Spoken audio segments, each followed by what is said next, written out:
Bonjour à tous et bienvenue à l'Institut des Libertés pour un nouveau délit d'opinion. Je suis comme à mon habitude avec Charles Gave qui, avant de répondre à mes questions, a un petit message à faire passer, je crois. Voilà, alors le petit message, il est tout simple. C'est que, comme vous le savez, on a eu des embêtements à l'Institut des Libertés parce qu'il y a un certain nombre de gens qui ont pris les choses que je dis ici ou là, que ce soit à l'Institut des Libertés ou à l'extérieur, et qui en ont fait des espèces d'hameçons pour essayer de vendre derrière des produits financiers, des lettres d'investissement, des trucs sur la géopolitique, etc. Ce qui est en prétendant qu'ils me connaissaient très bien, qu'on travaillait ensemble, qu'on avait fait ça, mis au point ensemble. Alors là, je voudrais dire deux choses. La première, c'est que la raison pour laquelle l'Institut des Libertés a été créé avec ma fille et vous maintenant il y a un certain nombre d'années, c'est que j'ai eu la chance dans ma vie d'apprendre un certain nombre de choses, que ces choses-là ne sont plus dites aujourd'hui par soit les universités, soit les médias, et que j'ai pensé qu'il était littéralement de mon devoir de citoyen d'expliquer la façon dont les choses se passaient dans la réalité plutôt que dans les songes de ces gens-là. Et j'ai toujours voulu faire ça de façon gratuite. C'est-à-dire que j'ai pensé que j'avais la chance d'être payé pour le dire à des gens qui me payaient, mais que ça me faisait plaisir de l'expliquer aux gens qui ne pouvaient pas se payer mes services, quoi. Donc, bon, très bien, c'est mon point de vue et je le partage, que je me disais je ne sais qui, mais... Donc ça, c'était le premier point. Donc, le deuxième point, c'est que j'ai découvert avec stupéfaction qu'un certain nombre de ces gars-là, ceux que je peux citer d'ailleurs, mais qu'on a déjà cité la dernière fois, qui sont des gens qui sont géopolitique profonde, à Agora ou je ne sais où,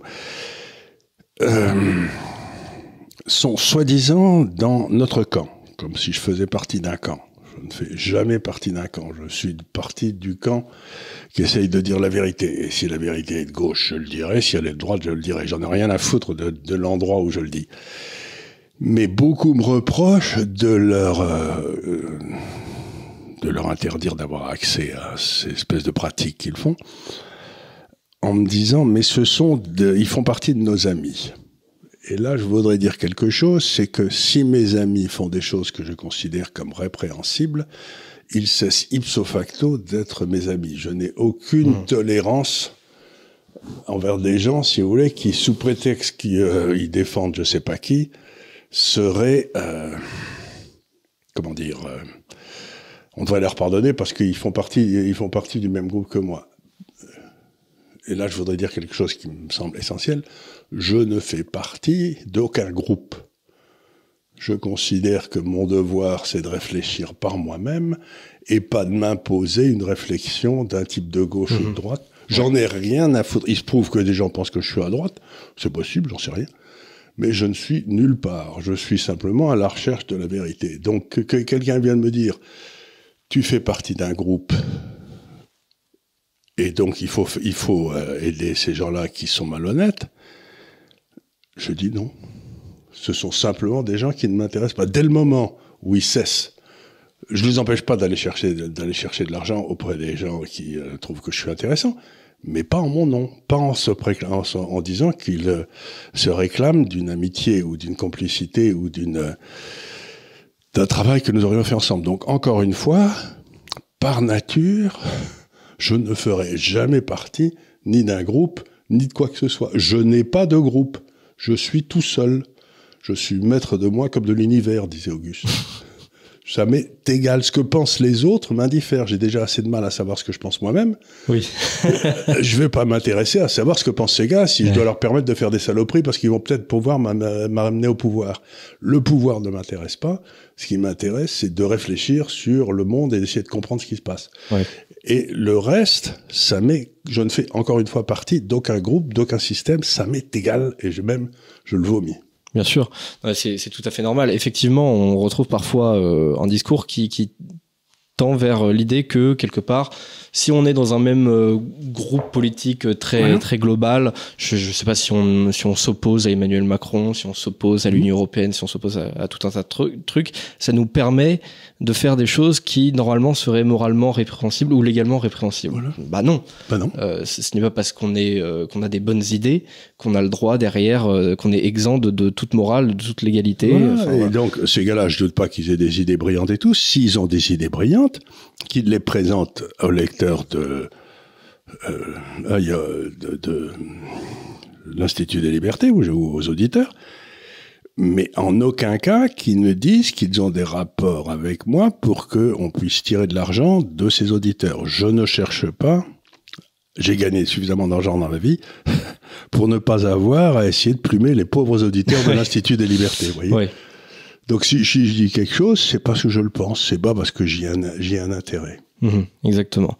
Donc oui, effectivement, voilà, vous n'êtes pas. Donc je voulais le dire, c'est donc il y a donc les gens de géopolitique profonde, les gens d'Agora et les gens de Planète 360, voilà, qui ont l'air de s'être mis ensemble pour me faire des misères. Ouais, voilà. Si vous recevez quelque chose de ces gens-là où il y a mon nom qui apparaît, appuyez sur le petit bouton et la petite poubelle qui est en haut et vous le mettez directement dans la poubelle. Ouais. Voilà, donc attention aux auditeurs, vous n'avez rien à voir avec ces gens, avec ce qu'ils proposent. J'ai eu à voir avec eux, j'ai accepté d'être interviewé par eux souvent. Oui, mais c'est tout. Mais je ne leur ai aucun cas donné une imprimature que je ne veux pas leur donner parce que ce n'est pas mon rôle. Ouais. Vous voyez ce que je veux dire? Oui, bien sûr. Bien sûr. C'est tout à fait différent. Comment dire? C'est-à-dire que le podcast ou la vidéo à laquelle vous participez doit être le produit. Ça ne doit pas être la publicité pour un autre produit derrière. Et le produit, je le veux gratuit. Exactement. Donc c'est le produit en soi, il est gratuit. Alors peut-être il y a des pubs quand vous passez devant, mais c'est tout. Et derrière, ça ne doit pas être utilisé pour une notion commerciale. Voilà. Donc voilà pour ce petit préambule. Ma première question, elle est relative à la dette, et notamment à la dette française. Je me demande comment on peut s'en sortir. Est-ce que c'est théoriquement possible? Parce que j'ai vu passer plusieurs fois sur Internet que la France allait emprunter apparemment 285 milliards d'euros sur les marchés en 2024, ce qui constituait donc un record absolu dans notre histoire, avec une dette quand même qui est déjà supérieure à 3000 milliards aujourd'hui, soit environ 110-115% du PIB. Est-ce qu'on peut aujourd'hui encore prétendre qu'on va rembourser notre dette? Est-ce que la dette est encore un problème de remboursement pour nous? Est-ce qu'on peut déjà imaginer déclarer la faillite? Ben écoutez, encore une fois, on en a parlé, je crois, la dernière fois. Une faillite d'un État, ça n'existe pas. Un État, il cesse ses paiements. Oui. Donc lui, il fait pas faillite, mais ceux qui lui ont prêté font faillite. Ouais. Donc si vous voulez, on parle pas de la faillite de l'État, on parle de la faillite des gens qui ont leur retraite ou leur assurance vie, etc. à l'État, eux, ils vont se retrouver, si l'État cesse ses paiements, ils vont se retrouver avec culotte courte. Donc l'État ne fera pas faillite. Mais ceux qui ont prêté à l'État, eux, ils feront faillite. Donc c'est pas du tout la même chose. Donc non, l'État français fera pas faillite, mais oui, il peut arrêter ses paiements. Voilà, c'est deux choses différentes. Bien sûr. Parce qu'une faillite de l'État, c'est impossible. Donc c'est le premier point. Le deuxième point, qu'il faut ici essayer d'expliquer brièvement, c'est que une dette étatique n'a aucune importance, comme je l'ai souvent expliqué, si les taux d'intérêt sont inférieurs au taux de croissance de l'économie. Ouais. C'est-à-dire que si vous empruntez, mettons, l'État vous empruntez, mettons, à 4, et que l'économie croît de 6% par an, vous n'avez aucun problème. Oui. Puisque les impôts restent à peu près les mêmes, mettons 46% du PIB, ce qui est monstrueux en France. Mais si les 46% croissent de 6% par an et que la dette croît de 4% par an, vous n'avez pas de problème à la payer. Mais si les intérêts sont à 4 et que la croissance est à 2, à ce moment-là, vous rentrez dans ce qui s'appelle une trappe à dette. La dette se capitalise beaucoup plus vite que la richesse et au bout d'un certain temps, mathématiquement, vous sautez. Vous savez, c'est ce que disait Einstein. Il disait la force la plus élevée dans les divers, c'est la force des intérêts composés. C'est-à-dire que si vous composez quelque chose à 6% par an, ça double tous les 12 ans, et au bout de 20 ans, ça veut dire que la dette sera à, 400-500% du PIB, et qu'on n'y arrivera pas à le payer. Donc ça, c'est sur la partie théorique, comme la dette est inférieure, l'intérêt sur la dette est supérieur au taux de croissance, on est rentré dans une trappe à dette. Donc on est rentré dans un moment automatiquement, ça se terminera mal. Bon, ça c'est la deuxième chose. Comment ça se termine mal? Il y a l'autre qui ronfle, ça fait plaisir à entendre, là, le clébard. Il a beaucoup travaillé, je crois. Vous imaginez pas. Et puis, ensuite, il a bouffé la moitié de mon déjeuner, donc il doit digérer, ce salopard. Mais bon, maintenant, soyons sérieux, mais comment ça va se passer? Eh bien, vous avez un phénomène qui se passe, c'est que le service de la dette devient de plus en plus important. Tout à fait. Donc, c'est-à-dire que, bon, vous avez une dette de 3 000 milliards par rapport à un PIB qui en fait 3 000, mais tout le monde s'en fout parce que le PIB est un flux et la dette est un stock. Donc, vous devez comparer, pour faire la comparaison, endettement en pourcentage du PIB, c'est un machin qui a été fait par 3 hauts fonctionnaires européens dans les années 80 qui dînaient ensemble et qui avaient trop bu. Ils ont dit on va mettre un truc de 70% du PIB. Personne ne sait pourquoi, mais enfin c'est rentré dans les traités. Oui, c'est dans les critères de l'Union européenne. Les critères de l'Union européenne, etc. Dont tout le monde se fout d'ailleurs. Mais... Tout le monde se contrefou, mais c'est comme ça qu'on nous l'a imposé, si vous voulez. Il faut savoir que c'était 3 gars qui avaient un peu trop picolé et qui ont décidé de faire ça, quoi. Mais personne n'a jamais très bien compris pourquoi. Bon, alors vous avez ce service de la dette. Donc, mettons que les taux d'intérêt passent à, allez, soyons idiots, 10%. Notre dette est de 3 200 milliards. Donc, on va falloir, on a quoi, si vous oubliez la duration de la dette, ça va être 320 milliards. Ouais. Plus la dette qu'il faudra rajouter chaque année, puisqu'on est toujours en déficit. Bon, 320 milliards, ça veut dire que, vous aurez facilement 10% de la richesse créée qui va devoir servir au service de la dette. Et comme notre dette est détenue à 50% par des pays étrangers, ça veut dire qu'il y aura 5% de notre pouvoir d'achat créé dans le pays qui va partir à l'étranger chaque année. 50%. Donc, ça veut dire que, grosso modo, notre niveau de vie va baisser maintenant, année après année, entre 2 et 5% par an. C'est énorme. Bien sûr, c'est absolument énorme. C'est pour ça que je vous dis que c'est pas durable, c'est pas tenable. Ouais. On rentre dans une crise politico-financière en Europe et aux États-Unis de façon gigantesque. Ça fait 10 ans que les banques centrales ont acheté cette dette qui n'aurait pas dû être achetée. Vous savez, je reviens un petit peu en arrière, mais quand l'euro a sauté en 2012, on aurait dû dire, écoutez, c'est une bêtise, les gars, on a fait une bêtise, on arrête et on repart à zéro, et puis voilà, ça aurait été... Mais on a fait toute une série de manœuvres financières, en particulier, les banques centrales ont été autorisées à acheter la dette des États, ce qui était interdit par les traités, mais il n'y a pas eu un nouveau traité, on l'a fait par une décision de la Cour, par une décision de la Commission européenne. Donc, on a maintenu en vie un système qui n'était pas viable, l'euro, et aujourd'hui, ça met en cause toutes nos structures financières. J'ai dit qu'au début, ça avait foutu en l'air l'économie du sud de l'Europe, l'Italie, etc., et la France, la production industrielle, puis ensuite ça fout en l'air nos banques, puis ça fout en l'air nos systèmes de retraite, et maintenant on est en train d'arriver au moment où ça fout en l'air l'ensemble.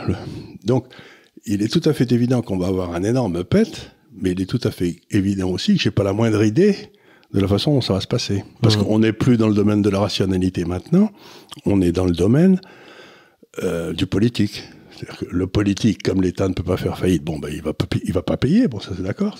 On est tous d'accord qu'il peut pas payer, donc il paiera pas. Mais qui va porter le chapeau?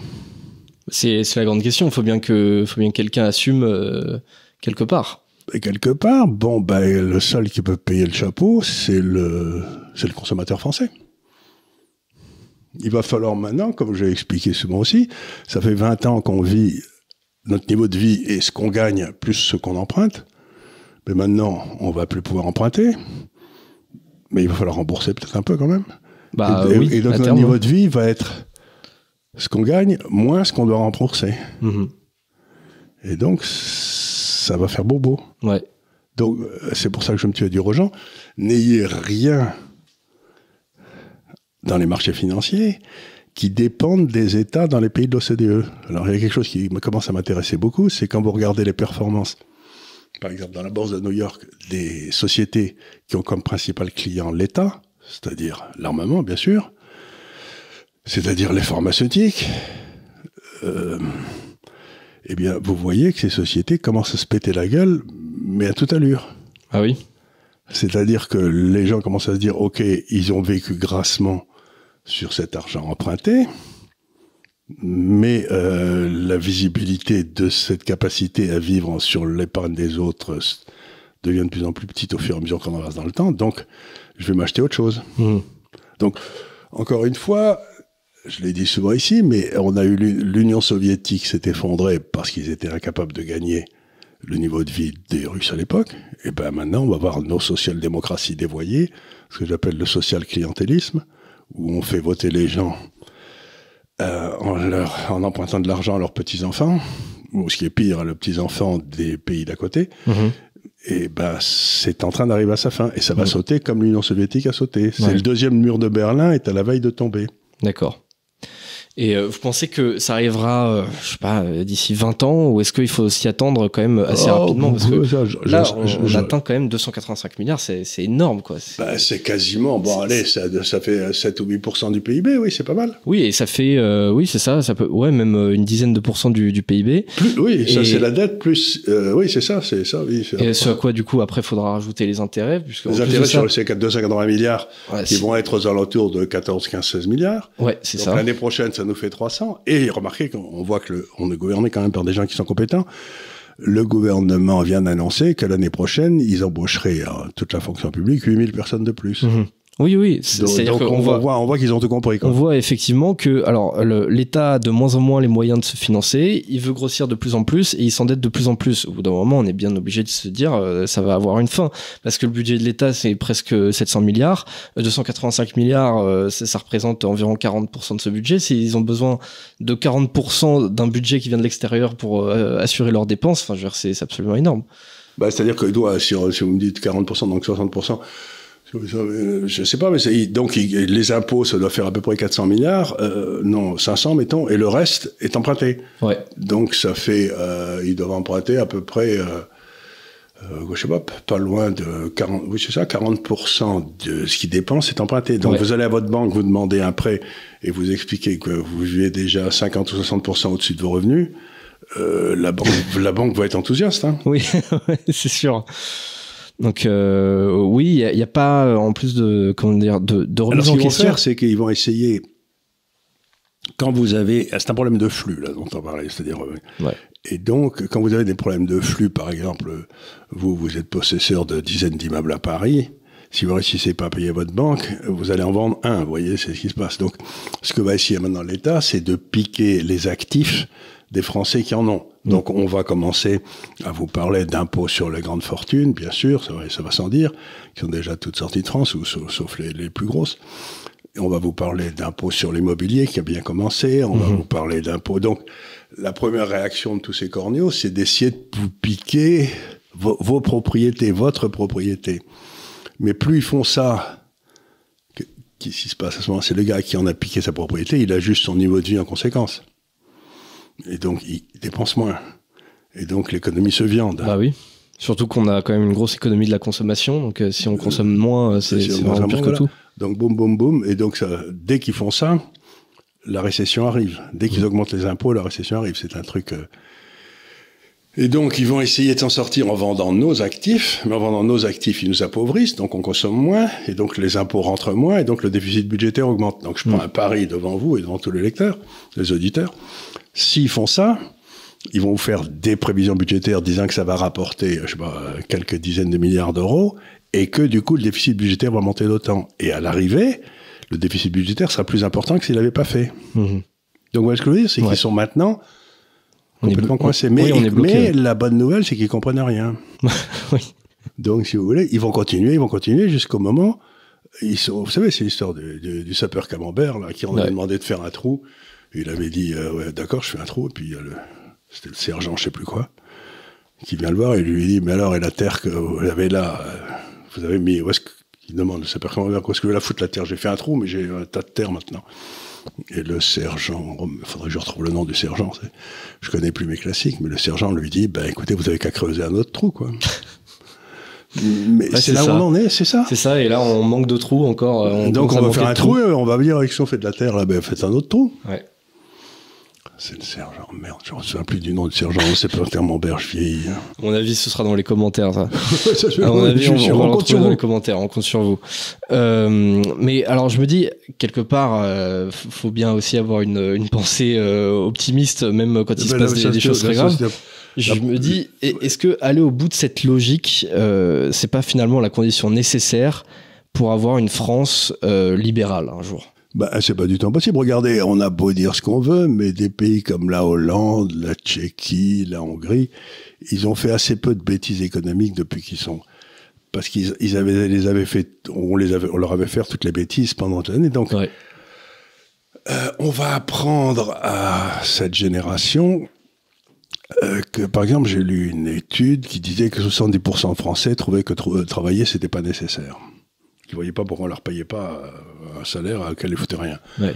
Bon, ben, on va peut-être réapprendre la noblesse et la dignité du travail.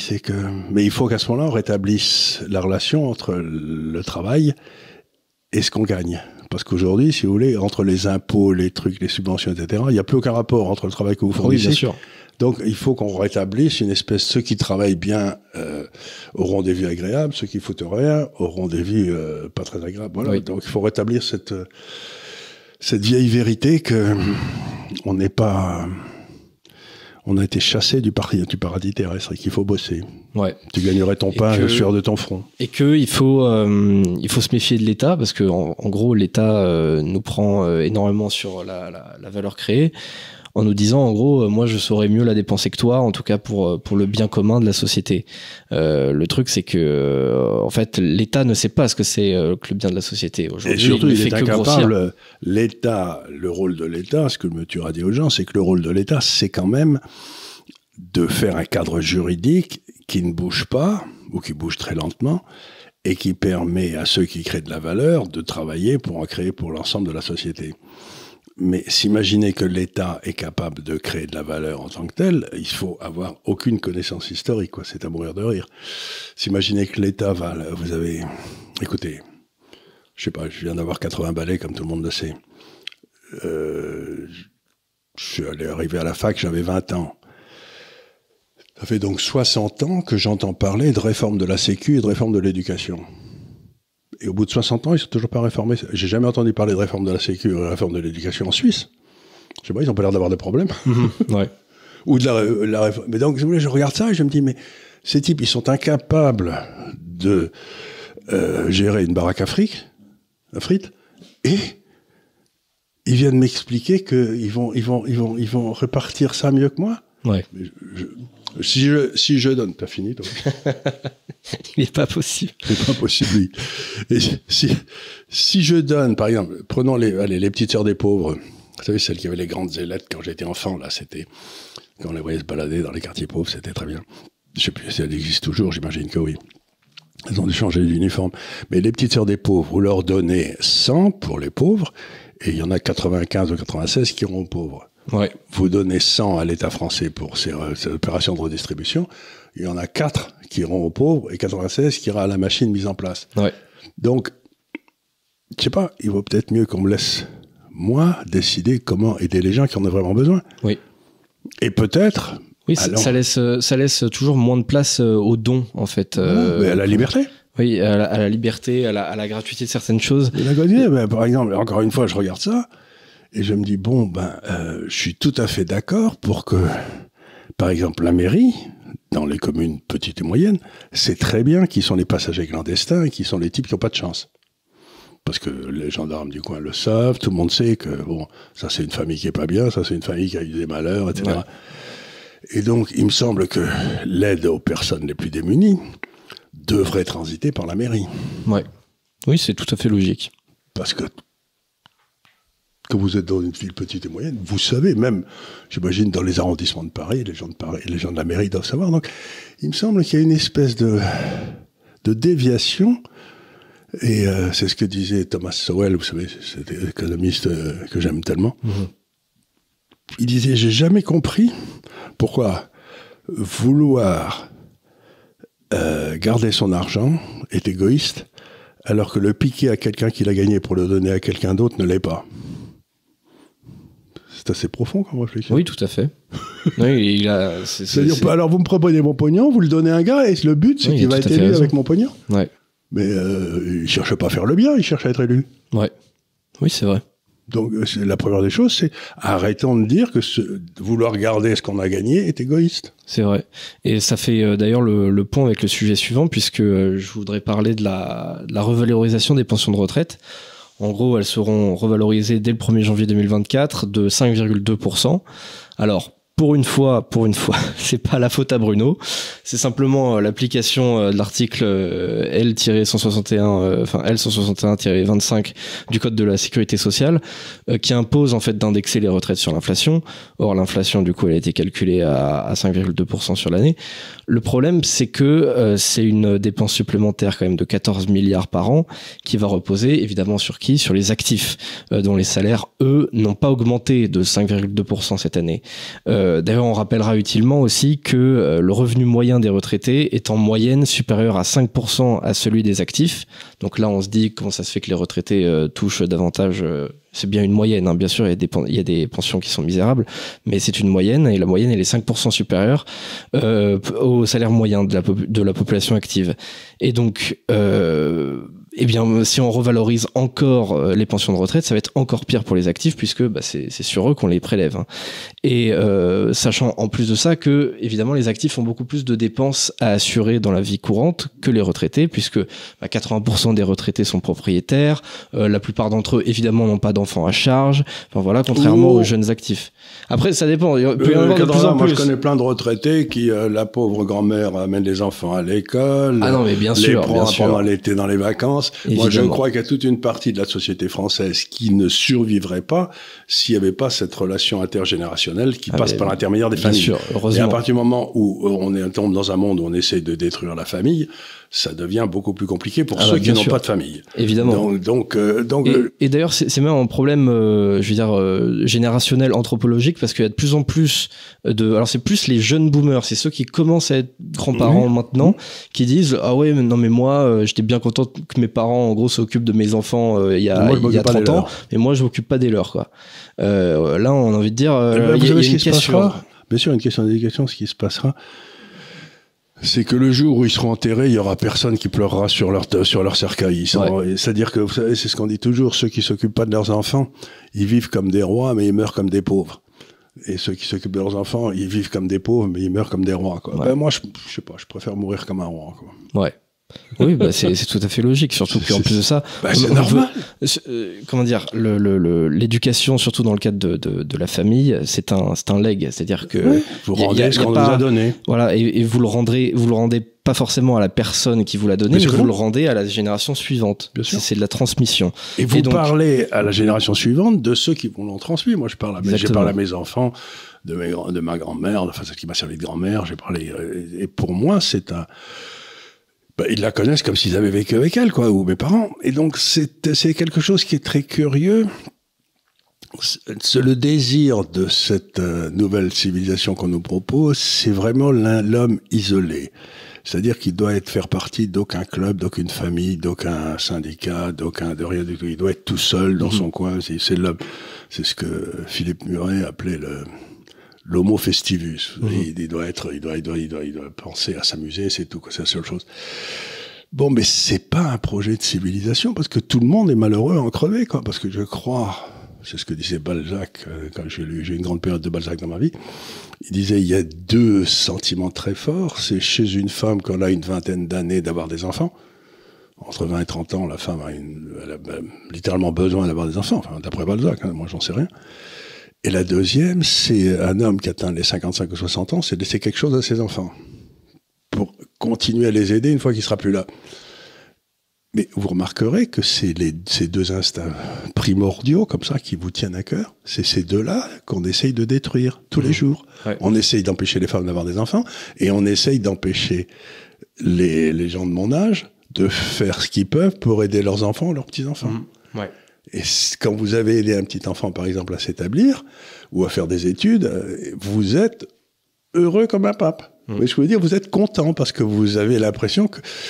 je sais pas pourquoi vous êtes content, mais vous êtes content. Donc, il y a tout ça qui est... on n'arrête pas d'essayer de détruire ce qui fait la valeur de la vie. Oui. Et donc, c'est la civilisation de la mort. Évidemment, et l'État veut absolument, pareil, remplacer il pense parents. Remplacer. Voilà, les profs sont pas contents quand ils apprennent que vous aidez vos enfants à faire leurs devoirs. Enfin, je veux dire, on a envie de dire, non mais qu'est-ce qu'on doit encore faire? Est-ce qu'on doit avoir un détective de l'État qui vient à la maison pour vérifier qu'on n'aide pas les enfants? Enfin, je veux dire, et vous avez aujourd'hui la moitié des enfants qui arrivent en 6e qui savent ni lire ni écrire. Mais par contre, ils ont eu 25 représentations d'éducation sexuelle, quoi. Oui, c'est ça. Donc, ils savent tous comment ça se passe. Moi, jusqu'à 13-14 ans, la première fois, on m'a parlé de ce qui se passait dans les relations sexuelles. J'ai cru que c'était une blague. Hein. J'imaginais pas mes parents faire des trucs comme ça. Donc, ça va pas la tête. Et donc, j'étais mort de rire, quoi. Mais j'ai pas cru. J'ai vraiment cru que c'était un canular, quoi. Je me suis encore, quel couillon celui-là, vraiment. Il m'a raconté des salades, quoi. Mais donc, si vous voulez, l'éducation sexuelle, autrefois, ça se pratiquait. Bon, mais c'était pas. Aujourd'hui, on a l'impression qu'il y a que deux choses qui intéressent la gauche, c'est la couleur de votre peau et ce que vous faites dans votre plumard, quoi. C'est les deux seules choses qui semblent les intéresser. Mais alors, voilà, vraiment, là, je suis pas du tout de gauche pour ça. Parce que... Oui. Bien sûr. Mais alors, je voulais vous demander, justement, dans une perspective un petit peu libérale, quelle est la différence fondamentale entre, on va dire, ce recentrage uniquement sur soi-même, c'est-à-dire, voilà, je casse tout, moi je décide de pas faire d'enfants, je décide juste de profiter de la vie, et quelle est la différence entre ça et la place de l'individualisme dans la doctrine libérale, en gros? L'individualisme dans la société libérale, il ne faut pas oublier, c'est ce que je vais vous expliquer, que la doctrine libérale, c'est quand même celle qui est directement branchée en prise directe sur les évangiles. Et les évangiles, qu'est-ce qu'on vous dit tout le temps? C'est d'abord, Dieu ne sait compter que jusqu'à 1, donc il a un projet pour vous spécifiquement, et tout le travail de votre vie, ça doit être de découvrir quel est ce projet que Dieu avait pour vous pour l'accomplir. Et le projet de Dieu, c'était certainement pas de pas avoir d'enfants, oui. Et c'était que vous rendiez le monde meilleur quand vous vous en allez, que le monde soit un peu meilleur à la marge, allez. Et donc, un monde libéral qui ne serait pas chrétien, c'est presque pas envisageable. Ouais. Donc, si vous voulez, pour moi, le libéralisme et le christianisme, c'est l'envers à l'endroit de la même chose. Ouais. Et donc, quand les gens me disent je vais être libéral, mais je suis païen ou je sais pas quoi, je leur dis n'importe quoi. Ouais. Si vous n'avez pas cette notion profondément chrétienne que vous avez un destin que vous devez accomplir vous-même, le libéralisme n'existe pas. D'accord. Donc un libéralisme déchristianisé, c'est une imbécilité. D'accord. Le christianisme, le libéralisme, c'est la traduction dans la vie de tous les jours des relations humaines, en particulier commerciales, etc., de ce qui est permis et ce qui n'est pas permis. Oui. Non, mais c'est intéressant, c'est important de le dire parce que pour beaucoup de gens, le libéralisme et la place de l'individu dans le libéralisme, c'est juste l'individu roi qui fait tout pour lui dans son coin, qui s'en fout des autres. C'est complètement faux. Mais ça vous oblige à être tolérant vis-à-vis des autres. Encore une fois, je recommande à tous ceux qui veulent bien nous écouter de lire le discours sur la tolérance de Locke, qui est une merveille, qu'on devrait enseigner dans toutes les écoles en France. Il y a une question qui est extrêmement difficile à comprendre, c'est que vous prenez la décision vous-même de ce qui est bien pour vous dans le cadre de ce projet, mais vous n'avez pas à juger ce que les autres font dans le cadre de leur projet à eux. Donc vous devez avoir une tolérance vis-à-vis du projet des autres, à condition qu'ils respectent la loi. Mmh. Et si la loi n'est pas respectable, à ce moment-là, vous quittez le pays, quoi. Vous dites... Donc encore une fois, il y a une différence essentielle entre le péché et la loi. Mmh. Oui, bien sûr. Je détermine tout seul ce qu'est le péché, et j'essaye de ne pas pécher, mais la loi, ça a été déterminé en dehors de moi, je la respecte, sauf si elle est complètement non respectable. Et à ce moment-là, j'essaie d'aller vivre dans un autre pays, quoi. Je me barre. Ouais. En disant, je peux pas, quoi. D'accord, merci beaucoup. Je vous en prie. On va parler aussi légèrement d'immobilier. J'ai vu passer cette semaine sur Twitter un 10 mètres carrés à Paris loué 600 € par mois, a attiré 765 candidats en 7 jours. Alors comment vous expliquez ce phénomène et est-ce que un marché plus libre de l'immobilier mènerait vers des loyers selon vous plus hauts ou plus bas au contraire? Bah, c'est toujours pareil. Vous avez l'immobilier, c'est d'abord. Si vous cherchez un 10 mètres carrés à Limoges ou à Clermont-Ferrand, ça vous coûtera pas 600 € par mois. Ah non, ça c'est sûr. Oui, c'est à Paris spécifiquement que c'est complètement dingue. C'est à Paris que c'est complètement dingue. Donc, une des premières choses que vous faites, c'est que vous mettez le ministère de la Santé à Clermont-Ferrand, le ministère de la Défense à Béthune, etc. Et vous enlevez tous ces gars et puis vous vendez tous les appartements du domaine public à Paris, qui appartiennent à l'État, les appartements de fonction, etc. Et puis vous verrez que les choses, dès le moment où on enlèvera 1 million de fonctionnaires à Paris et qu'on les enverra à Marseille, Clermont-Ferrand, Aix-en-Provence, ou Marseille, Clermont-Ferrand, Aix-en-Provence, l'immobilier est agréable. Donc il faut les envoyer dans des endroits où on se fait braire, quoi. C'est tant qu'à faire. J'ai rien contre Clermont-Ferrand, mais enfin, il y a une très bonne équipe de rugby, un peu moins bonne en ce moment, mais enfin. Ce que je veux dire par là, c'est que si on a une espèce, c'est la même chose. Quelle est la ville la plus prospère aux États-Unis aujourd'hui, là où il y a le plus de pognon, etc., c'est Washington. Donc, ce que disait Milton Friedman, buvons un coup, comme dit ma fille, mais ce que disait Milton Friedman, c'est que si vous vivez mal, c'est qu'ils vivent trop bien à Washington. D'accord. Donc, si vous voulez que l'immobilier soit à Paris, il faut commencer par assécher l'État.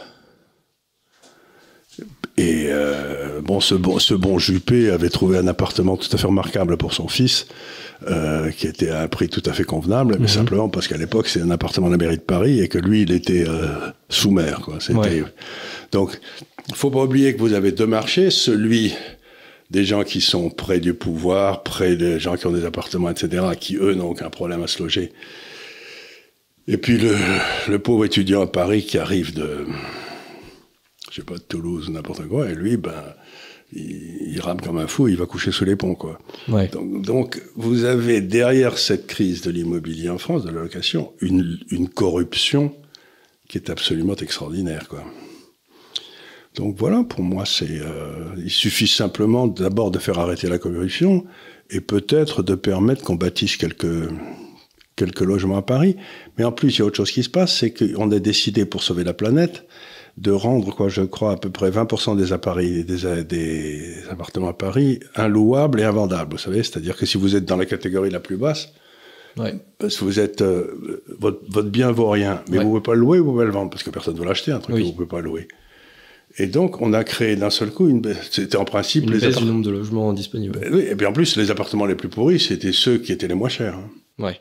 Donc, vous avez enlevé 20% de tout ce qui était moins cher, et maintenant, les gens se battent pour une pièce de 10 mètres carrés, ouais. Qui est vaguement salubre. Ouais. Donc, si vous voulez, quand vous analysez ce genre de truc, vous vous dites toujours...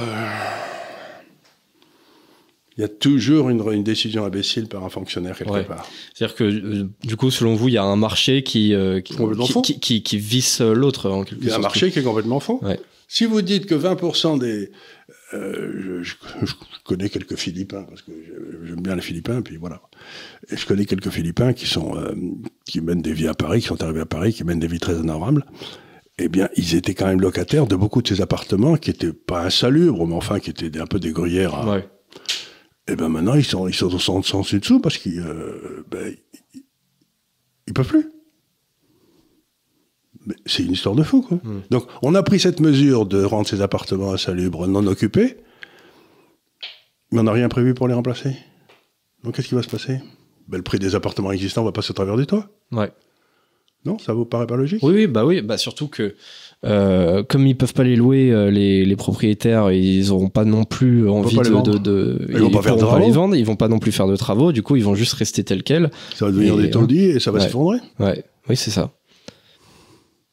Mais encore une fois, la bêtise des gens qui nous gouvernent est absolument incroyable. C'est comme quand récemment ils ont décidé que le gouvernement songeait à établir une administration à Bercy pour contrôler les marges des sociétés.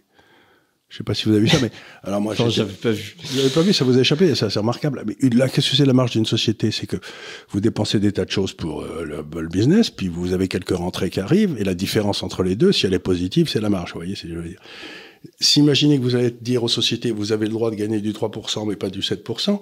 Mais il y a des années, moi dans mes affaires, je gagnais 20%, et l'année d'après, je gagnais moins 10, quoi. Ouais. Donc est-ce qu'on est à moins 10, qu'on demande la différence au gouvernement ? Non, mais vous voyez, mais ils sont fous. Ouais. Ils s'imaginent que plus ils contrôlent, ils sont dans une espèce de truc de contrôle, donc ils contrôlent de plus en plus, et plus ils contrôlent, moins ça marche, et ils se disent c'est parce que j'ai pas assez contrôlé, quoi. Ouais.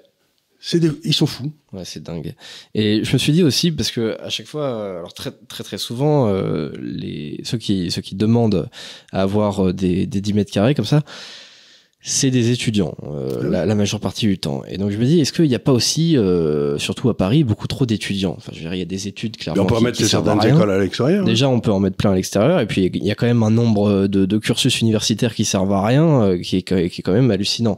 Oui, mais on pourrait mettre, je sais pas, Déjà, on a mis Polytechnique à Saclay, etc. Mais j'imagine qu'il n'y a pas de logement autour. Donc tout le monde doit rentrer à Paris avant de retourner à Saclay tous les jours. Il y a des logements à Saclay quand même pour, spécial étudiants, quoi. Pour les proposants. Mais donc, oui, mais il y a quand même, autrefois, dans les villes de province, quand j'étais enfant, il y avait les deux gros employeurs, c'était la caserne et l'hôpital, quoi. C'était quand il n'y avait pas grand-chose d'autre, hein, mais...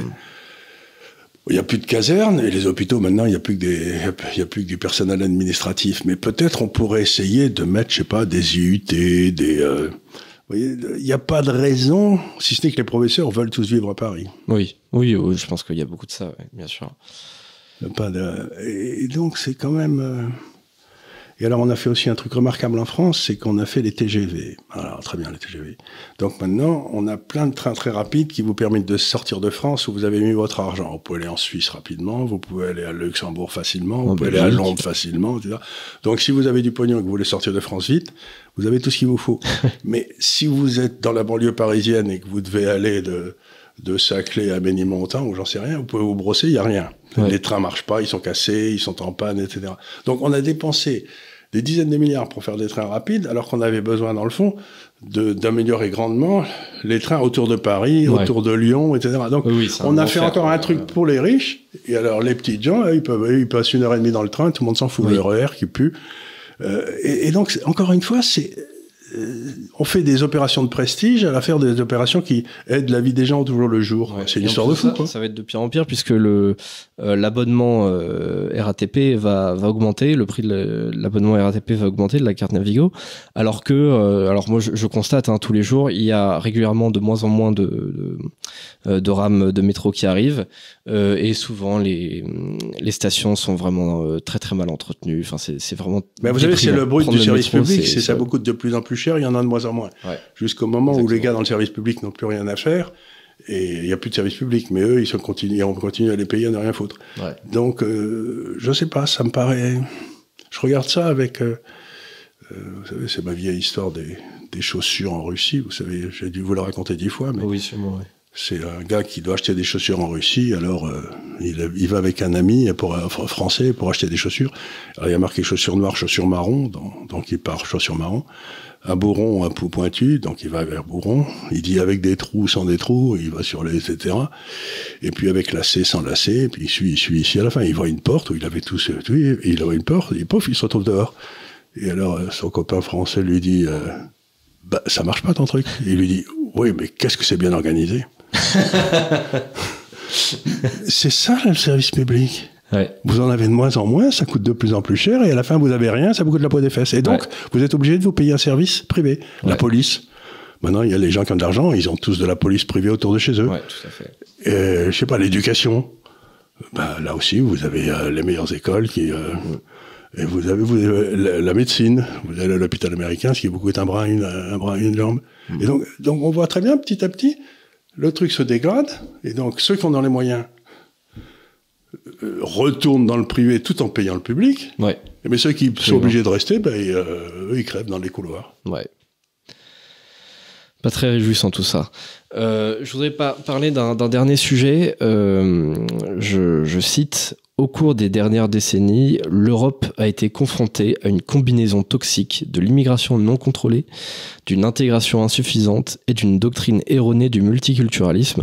Alors, ce sont les mots de Suella Braverman, qui est donc ministre de l'Intérieur britannique. Alors, pour vous, Charles, qui connaissez bien l'Angleterre, est-ce que cette prise de parole est un véritable tremblement de terre, ou est-ce que finalement c'est tout à fait anecdotique pour le Britannique moyen ? L'Angleterre, que je connais bien, comme vous le dites, j'ai passé 25 ans, ils me font toujours rigoler.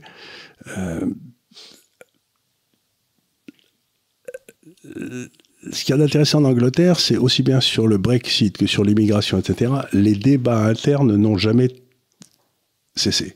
C'est-à-dire qu'il y a toujours eu des gars qui ont dit non, ça marche pas. Donc, même dans la presse, vous avez des journaux comme le Daily Telegraph qui étaient violemment contre l'Europe, etc. Donc, ça n'a rien d'étonnant qu'un homme politique anglais dise un truc comme ça, parce que dans le fond, il y a la moitié de la population qui dit la même chose depuis 20 ans. Donc, tandis que si ça arrivait chez nous, ça serait un événement, parce que ça fait 25 ans qu'on nous dit que l'intégration européenne, c'est la solution, que l'immigration, c'est une chance pour la France, qu'est-ce qu'il y avait d'autre encore, j'en sais rien, et donc le multiculturalisme, ça marche partout, alors que toutes les études ethnologiques montrent très bien que les multiculturalismes, ça se finit souvent en guerre civile, quoi. C'est parce que non, c'est pas vrai, les gens s'entendent pas bien, quoi. C'est de civilisation en civilisation, ça marche moyen. Donc, c'est pas une grande nouvelle pour l'Angleterre, parce que vous avez écouté un gars comme Nigel Farage, ça fait jamais 30 ans qu'il le dit avec beaucoup de talent. Mais pour la France, ce serait, il y a quelques personnes qui l'ont dit, mais on les a toujours mis complètement en marge du discours. On dit non, mais c'est pas des gens sérieux, ça, on peut pas les écouter. Non, c'est pas. En France, j'ai l'impression que c'est plus une sorte de déni, parce que alors on accueille volontiers autant d'immigrés que l'Angleterre, enfin que le Royaume-Uni, sauf que derrière nous, on prétend que nous on les intègre et qu'il n'y a pas de multiculturalisme. C'est-à-dire qu'on a le modèle français qui intègre, qui assimile, éventuellement pipeau, même, qui est totalement du pipeau, et on a le modèle anglais où lui, alors eux, ils assument qu'ils prennent une immigration, mais derrière c'est pas pour les transformer en petits Anglais. Ils prennent des paquis des Indiens, c'est pour qu'ils restent des paquis des Indiens, et oui, ça sera très bien comme ça. Et après, d'ailleurs, ce qu'il y a de rigolo, c'est que les paquis et les Indiens, comme vous dites, aujourd'hui, le maire de Londres est un paquis et le Premier ministre est un Indien. Donc c'est d'ailleurs la ministre de l'Intérieur est aussi d'origine indienne. Hein. Donc voilà, c'est ça. Donc c'est assez amusant quand on y réfléchit. Ouais. Mais nous, le dernier, c'était Gaston Monerville sous De Gaulle, qui était président du Sénat. Président du Sénat, et qui était, je sais plus s'il était des Antilles ou de je sais plus quelle colonie, mais je sais plus d'où il était. Bref, donc c'est la dernière fois qu'on a eu un très grand dignitaire qui était homme de couleur. On en a eu quelques ministres dans les dernières années, mais enfin, ils n'étaient pas très représentatifs.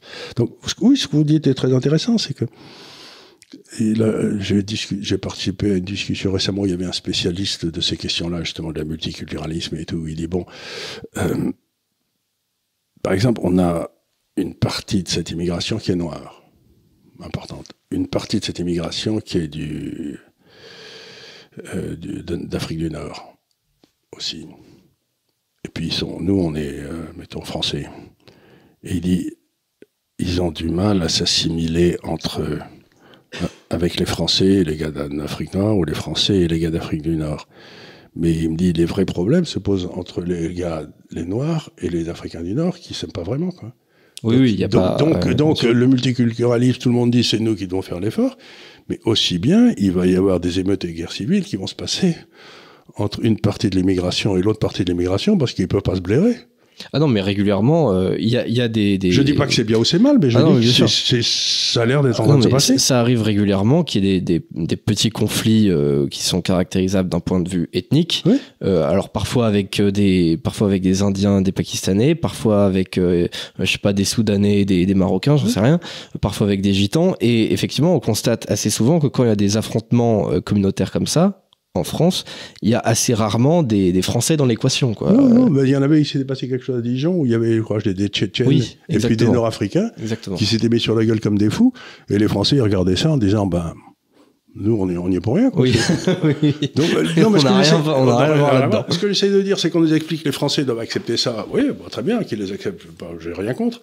Mais si les deux autres acceptent, si celui de gauche acceptait pas l'immigré qui arrive de droite, ça va nous faire des problèmes aussi. Donc il n'y a pas que nous, quoi. Il n'y a pas que nous qui devons accepter. Ils doivent s'accepter aussi entre eux. Ouais. Je ne sais pas si ça marche. Oui, bien sûr. Évidemment, comment dire, on fait venir tout un tas de communautés qui n'ont rien à voir, parfois ni avec nous, ni entre elles, en se disant que ça va très bien se passer. Nous, on est plutôt braves. Donc, en général, les Français, en général, ils vont ailleurs ou je sais pas quoi. Mais quand les deux communautés étrangères sont face à face, comment on règle le différend? Puis il n'y a pas un gars qui parle l'ourdou, ou j'en sais pas, dans la préfecture à Paris. Il n'y a pas trop d'arbitrage, quoi. Il n'y a pas tellement de Donc c'est ça qui m'étonne, c'est cette espèce de croyance qui existe en France, dans tous ces milieux-là, que le vrai problème, c'est il y a d'un côté les immigrés et de l'autre les Français. Ben non. Oui, mais les immigrés ne forment pas un tout. C'est pas un truc homogène, oui, les immigrés. Bien sûr, pas du tout. Bah déjà, il y a aussi une immigration européenne, il y a aussi une immigration de travail, il y a une immigration, voilà, il y a une immigration d'étudiants, il y a une immigration du regroupement familial, enfin voilà, même. Et puis avec des habitudes différentes, donc je regarde ça avec beaucoup d'intérêt en me disant, ben, ça va être intéressant parce que je vois pas. Je me demande si la coexistence entre deux immigrations est pas plus difficile que l'existence entre des Français et les immigrés. Ouais. Je ne sais pas. Après, parfois peut-être avec les générations, peut-être que certaines différences évidemment s'estompent, mais c'est sûr qu'il y a des communautés qui ont beaucoup de mal à rester ensemble. Bah évidemment dans les banlieues françaises, les Juifs ont tout fait pour partir. Ah oui, c'est plus là, même les Français de souche aussi ont fait beaucoup d'efforts pour partir parce que tout simplement la vie devenait insupportable. Donc éventuellement le multiculturalisme peut marcher à partir du moment où les communautés se croisent pas, quoi. C'est ça. Mais c'est pas du multiculturalisme. Oui, du coup, c'est pas du multiculturalisme, c'est ça, oui, bien sûr. Parce que même à Londres, il y a des quartiers qui sont entièrement pakistanais. Enfin voilà, où croiser un blanc devient un peu compliqué. D'ailleurs, bon, c'est pas non plus une prise de parole qui est si hallucinante que ça, puisque même Tony Blair l'avait dit en 2005, le multiculturalisme a échoué.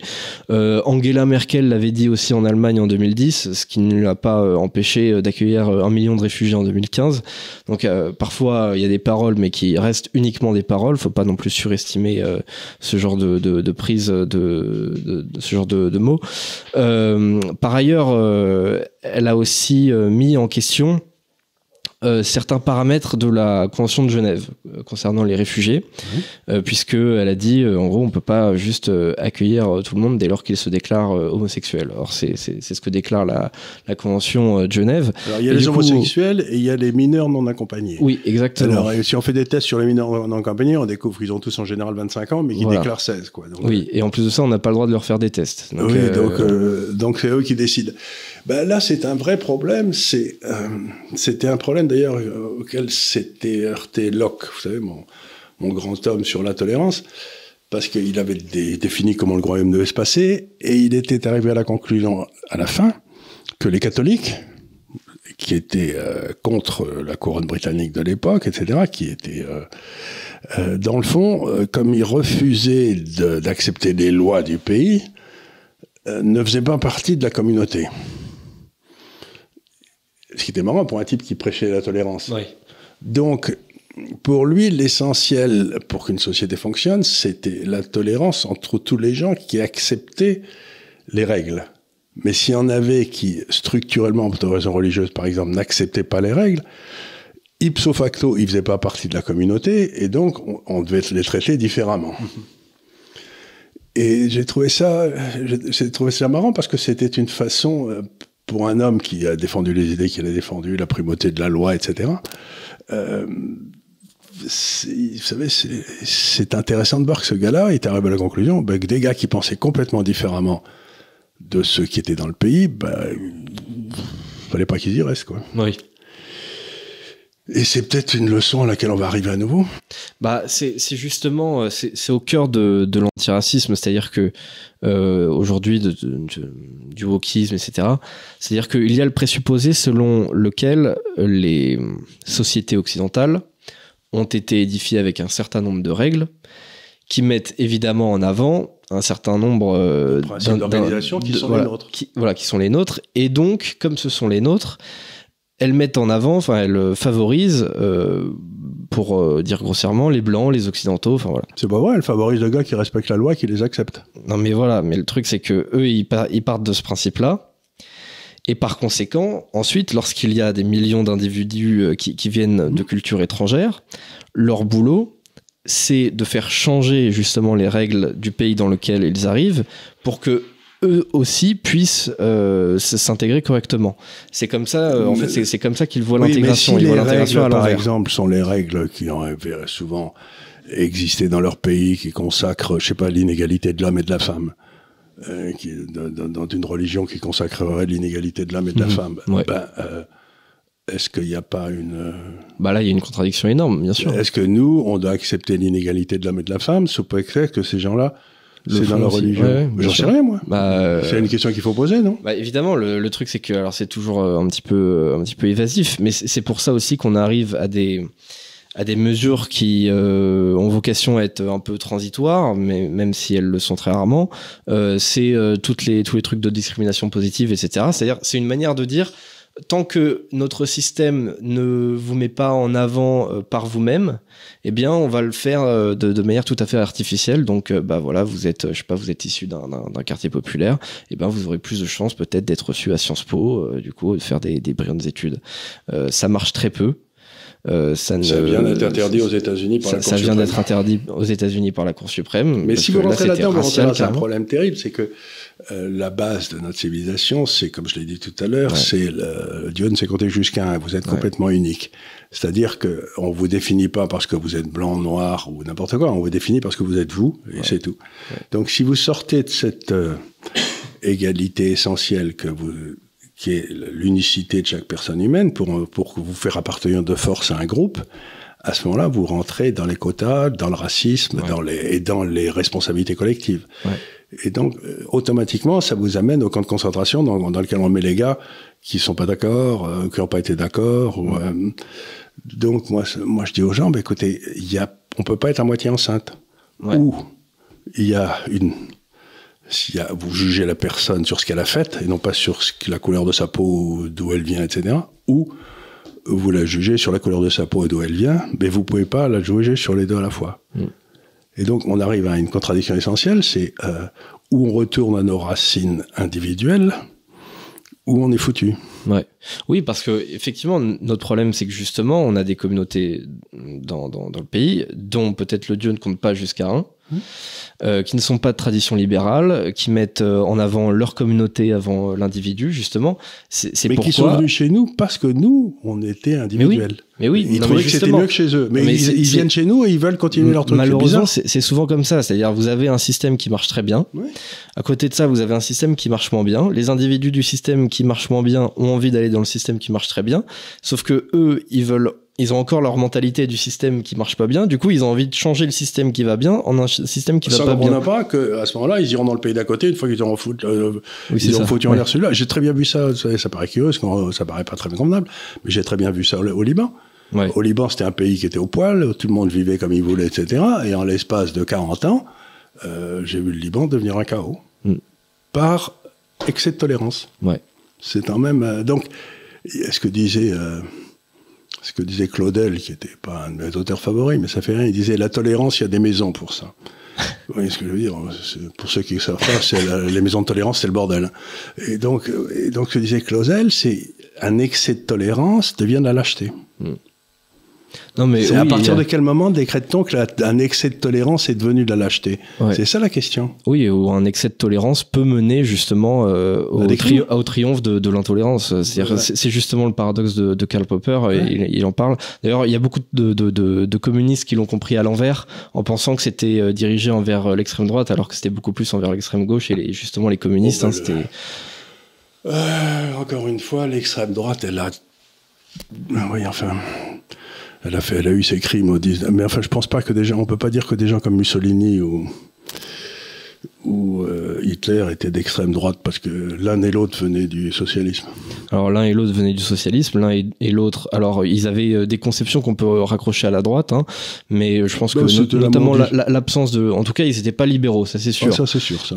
C'est sûr, c'est le poids de l'État, l'absence de liberté, l'organisation totale, etc. Et ça, évidemment, c'est ni démocratique, ni libéral, ni extrêmement respectueux des notions de propriété privée. Ça marche. Ni ça marche, on l'a vu, on l'a quand même bien vu. Donc voilà, je trouvais que c'était intéressant quand même cette prise de parole de la ministre de l'Intérieur anglaise, quand même parce que les Anglais se revendiquent beaucoup du multiculturalisme, donc d'avoir une ministre anglaise qui dit le multiculturalisme, pardon, ça marche pas très bien, c'est quand même une prise de parole assez importante. Alors après, je ne m'attends absolument à rien en termes de résultats. Je pense que la politique qui sera suivie derrière en termes d'immigration restera à peu près la même, parce que c'est une politique aussi qui est très court-termiste. Voilà, on a besoin de gens notamment dans les cuisines, etc. Du coup, ils n'ont plus besoin, ils ne savent plus qu'en foot en Angleterre. Puis en plus, tous les Polonais sont partis, les Hongrois sont partis, les Italiens sont partis, les Grecs sont partis parce qu'ils sont partis chez eux. Mais ce qui se passe en Angleterre qui est très curieux, c'est qu'ils ont pris des mesures assez dures contre l'immigration, mais que les gens arrivent en barque, arrivent à la nage, arrivent n'importe comment, et donc ils ont une immigration massive. Et j'avais un ami qui était ministre qui avait été voir les immigrés à Calais, je crois, où il y avait des camps d'immigrés, et il leur avait demandé, mais pourquoi vous restez pas en France? C'est bien la France, c'est un beau pays. Et les types le regardaient avec horreur et disaient, mais monsieur, nous voulons travailler. Donc, ils percevaient, il n'y a pas de carte d'identité en Angleterre. Quand vous êtes en Angleterre, à ce moment-là, pouf, vous êtes un citoyen comme un autre, ipso facto. Donc, il n'y a pas, donc, c'est assez curieux. Donc, la plupart des gens voulaient être en Angleterre, dans le fond, pour qu'on leur foute la paix après, quoi. Parce qu'ils savaient très bien qu'ils restaient en France, on allait les mettre dans des camps séparés, on allait leur filer des subventions, des trucs, des machins qui marcheraient pas. Eux, ce qu'ils voulaient, c'était de se démerder tout seuls, quoi. Donc, à mon avis, les Anglais, ils n'ont pas les pires. Hein. Alors, je ne sais pas. Je pense que évidemment, c'est pas déjà pareil, c'est comme ce qu'on a dit. Hein, les immigrés, c'est pas toujours les mêmes. Et puis parfois aussi, on peut avoir un travailleur qui est très très bien. Et le problème, c'est que comment dire, si on a une immigration de travail, un bon système, c'est d'avoir une immigration tournante où on a des gars qui viennent, ils restent, je sais pas, ils restent un an, 2 ans, 3 ans, 5 ans. Ensuite, ils repartent, ils se sont fait un peu d'argent. C'est un échange de bons procédés parce que lui, peut-être, accepte de travailler dans des termes plus avantageux pour le patron. Et ensuite, lui, il se dit, moi, en revanche, je me fais plus d'argent ici que je ne me ferais chez moi. Et donc, ensuite, je reviens chez moi, je fais une famille, etc. Le problème aujourd'hui, c'est que les gens ont beaucoup tendance à s'installer. Et après, quand ils font des enfants, on ne sait pas si les enfants, eux, ils ont toujours autant envie de travailler. C'est pas tellement le problème, les enfants, s'ils sont bien élevés, si on réussit à les élever. Non, mais le problème qui me gêne beaucoup dans tout ça, c'est que, pour l'instant, en tout cas, ceux qu'on trouve sur les radeaux en Méditerranée ou j'en sais rien, c'est à 96% des hommes, quoi. Ouais. Des hommes de 20-25 ans. C'est sûr. Donc, il va y avoir une pénurie de femmes chez nous qui va pas être triste. Hein. Ouais, oui, c'est clair. Par contre, il va y avoir un excédent il va y avoir une pénurie d'hommes en Afrique, ça va être autre chose. Ouais. Mais un homme peut satisfaire à beaucoup de dames. Le truc, c'est que voilà, ça arrange tous ceux qui ont envie d'avoir 4 femmes aussi. Voilà, quelque part, là, ça rentre dans l'ordre finalement. Là, il y aura moins d'inégalités maritales entre les hommes. Donc voilà pour les sujets d'aujourd'hui. Peut-être pas de rubrique rugby pour aujourd'hui, mais on en reparlera. Il n'y a pas grand chose à dire. On est tranquille. On a un petit match contre l'Italie à venir. Bon, voilà, on en reparlera pour les quarts de finale. Donc la semaine prochaine. Et on va voir si Masque de Fer va jouer. Il a l'air très optimiste. Apparemment, il va pas jouer contre l'Italie. À mon avis, ce serait un peu bête, mais le médecin de l'équipe dit que apparemment pour les quarts de finale, ça devrait le faire. Donc voilà, on espère. Donc comme d'habitude, je remercie chacun pour son attention. Ces émissions sont disponibles en podcast sur Spotify et sur Deezer. Je vous incite comme d'habitude à vous abonner. Faut quand même aller au moins aux 300 000 abonnés là, parce que c'est le prochain objectif. Et encore merci, et je vous dis à la semaine prochaine pour un nouveau délit d'opinion. Merci beaucoup.